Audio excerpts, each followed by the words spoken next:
చిన్న తప్పు పెను ప్రమాదాన్ని తెచ్చింది. అజాగ్రత్త జీవితాల్ని బుగ్గిపాలు చేసింది. నిర్లక్ష్యం కారణంగా 8 కుటుంబాలు వీధిన పడ్డాయి.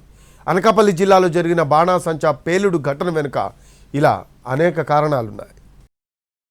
అనకాపల్లి జిల్లా నర్సీపట్నం సమీపంలోని కైలాసపట్నం బాగా పాపులారిటీ సంపాదించింది. ఇక్కడ నిత్యం టపాసులు దొరుకుతాయి. ఫంక్షన్లైనా, గ్రామదేవతల పండగలైనా, రాజకీయ సంబరాలైనా ఇలా ప్రతి వేడుకలకు చుట్టుపక్కల ప్రాంతాల నుంచి వచ్చి ఇక్కడి నుంచి బాణసంచా తీసుకుని వెళుతూ ఉంటారు. దీన్ని లోకల్ శివకాశి అని కూడా పిలుస్తారు. అలాంటి చోట ప్రమాదం జరగడం, 8 మంది చనిపోవడంతో అనకాపల్లి జిల్లా మొత్తం ఉలిక్కిపడింది.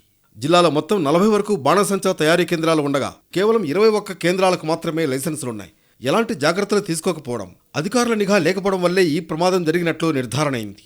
ఇటు ప్రాణ నష్టం కూడా జరగడంతో ప్రభుత్వం అప్రమత్తమైంది. సేఫ్టీ ఆడిట్ చేయించేందుకు సిద్ధమైంది. అలాగే వీలైనంత త్వరగా మృతుల కుటుంబాలకు పరిహారం అందిస్తామని తెలిపారు హోంమంత్రి అనిత.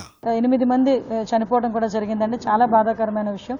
అందులోని సుమారుగా 5 కైలాసపట్నం వాసులు, ఒకరు చౌడువాడ, ఒకరు సామర్లకోట, అదేవిధంగా ఒకరు భీమినిపట్నం చెందిన ఒక అబ్బాయి అందులో చనిపోవడం జరిగింది. అక్కడ వాళ్ళు ఇంచుమించుగా అక్కడ 20 సంవత్సరాల నుంచి కూడా వాళ్ళు అదే తయారీ కేంద్రంలో అక్కడ తయారు చేస్తున్నారు. వాళ్ళకి 26 వరకు కూడా లైసెన్స్ వరకు కూడా ఉంది. ఈ సంఘటన జరిగిందని తెలియగానే గౌరవ ముఖ్యమంత్రి గారు ఇమీడియట్గా ఎస్పీ గారితోని, నాతోని, అదేవిధంగా కలెక్టర్ గారితోని కూడా కాన్ఫరెన్స్ తీసుకుని ఇమీడియట్గా క్షతగాత్రులకి తగిన సేవలు చేయడానికి అని చెప్పి మాకు ఆదేశాలు జారీ చేయడం అయింది. అదేవిధంగా చనిపోయిన వాళ్ళకి ఇమీడియట్గా ప్రభుత్వం తరపు నుంచి ఒక 15 లక్షల రూపాయలు ఎక్స్గ్రేషియా ప్రకటించడం కూడా జరిగింది. మరోవైపు బాణసంచా ప్రమాదంపై వివిధ సెక్షన్ల కింద కేసులు నమోదయ్యాయి. ఇప్పటికే డెడ్ బాడీలను బంధువులకు అప్పగించారు. ఇటు గాయపడ్డ వారికి కేజీహెచ్తో పాటు ప్రైవేట్ ఆసుపత్రుల్లో ట్రీట్మెంట్ అందిస్తున్నారు.